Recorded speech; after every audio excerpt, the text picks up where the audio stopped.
Recently passed House Bill 684 aims to ensure election integrity across the Commonwealth with a variety of changes to the process.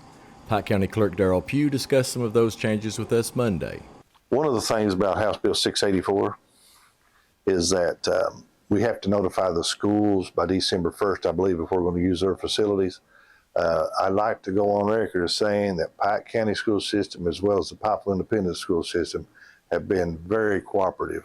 We couldn't ask for any more cooperation, and I think there's a lawsuit, and some of that stems from early voting. Some of the counties needed the school systems for the whole 3 days for early voting as well as election day, which basically shut them down for a week. And if you're a school system that doesn't have extra gym space and that's where you're voting, that can cause a problem. You know, it's in November, like basketball season. So, but we've never asked them for anything unreasonable, but they've been very cooperative.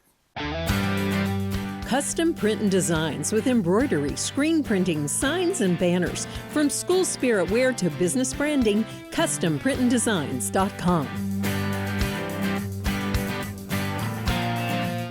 Another change will be the types of identification residents will be required to have before casting their votes, something Pugh said is a move in the right direction. They made it a little tougher for people to vote without identification. For instance, I believe that you were allowed to use a credit card as identification. I believe this bill might restrict that, which I think is probably a good thing. You know, if you don't have any identification other than a credit card, you know, that's not election integrity, I don't think. So it's probably a good idea.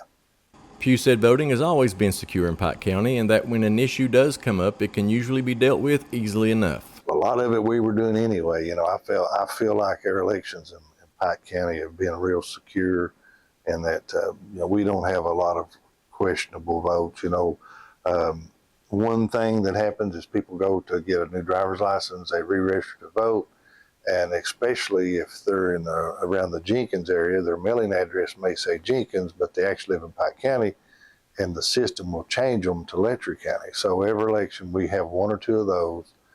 We've got a section over here in Pike County that's adjacent to Inez, and I believe their mailing address might be Martin County or Inez. And we had a couple and their daughter, they all lived in the same house. She could vote, and they said they lived in Martin County. So we figured pretty quick. We just said, "Did you get your driver's license?" They said, "Yep." So, well, that's what it is. They've changed you, but we can take care of that. You know, we can call the State Board of Election and get it corrected. Reporting for Mountaintop News, I'm Sheldon Compton.